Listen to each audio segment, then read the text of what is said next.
Hi, Gerhard Bloom, once again looking at the tyranny and the delusions of the social justice movement. So the major players behind the scenes in the Democratic Party orchestrated the palace coup. Biden was forced to give up any hopes he had of running for president. They're still keeping this guy in office. It may very well become the case that he is forced to resign the office of the president. Obviously, if he is unprepared, physically and mentally unable to run for president, he shouldn't be president, and he's not president. But that raises the very serious question as to who is the president. You know, in a case of a national crisis or international crisis, who is the commander-in-chief? It can't be Joe Biden. He is intellectually unable to cope with those particular demands. So who is? The United States is supposed to be a republic, right? And have a president as its chief executive officer. Who's that now? At any rate, orchestrated this palace coup. Kamila Harris is now the nominee to run as the Democratic Party representative. Except the Democratic Party didn't vote for her. Joe Biden had the delegates. Well, they orchestrated yet another maneuver. Kamala Harris, she is running and couldn't be less democratic. What can be unburdened by what has been?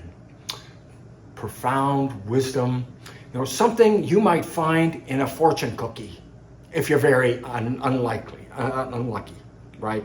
Utter nonsense coming from this woman.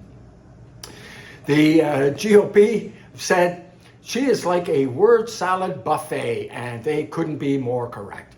But apart from her nonsensical speech, the talking in circles, speaking to the American public as though they're 12-year-olds, there's some serious failings on this particular woman. During the BLM riots, where a couple of $1 billion in insured property burned to the ground, right? Streets turned to absolute rubble, couple of dozen people killed. In the midst of all of that, she said publicly in the media, these protests, they will continue and should continue. I wonder how the families of the people who were killed in these riots feel, or if your business was burned to the ground. I recall seeing a video of a woman, Asian woman, heavily accented, so I'm assuming a fairly recent immigrant. She had a coffee shop burned to the absolute ground. I don't know if her property was insured or not. Many businesses, people can't afford it, right? Too expensive. Particularly when you're working in the inner city, right? Where insurance costs are significantly higher. Why? Because of previous riots where buildings were burned down, of course, and the high crime, so insurance costs rise. But at any rate, she says, yep, these riots should continue. They will continue and should continue. She also had a fund, raising funds to bail out these rioters from prison. This is Kamala Harris, right? The borders are. Millions of people flooding across. Joe Biden appoints her the border guard, czar, right? She goes down to Central America telling people, oh no, don't come, we won't let you in, except they're holding the door open for these people. Holding the door open.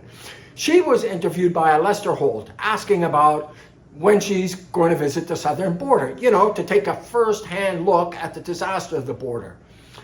We've been to the border. I don't know why people keep bringing this up. Lester Holt says, but you haven't been to the border. She says, and I haven't been to Europe either. And then the chucklehead, she goes off again. If you want to understand a problem, you should get up close and look at that problem. But she didn't. Lies. Constant lies. This is Kamala Harris. She is awful. But it's not her just. It's partly her, the word salads and talking to you like you're a 12-year-old. But the Democratic Party has been captured by woke fascist ideology. They were naming, I think, Josh Shapiro as a possible running mate for her, well-respected, well-liked. Can't. Why? Because he's Jewish.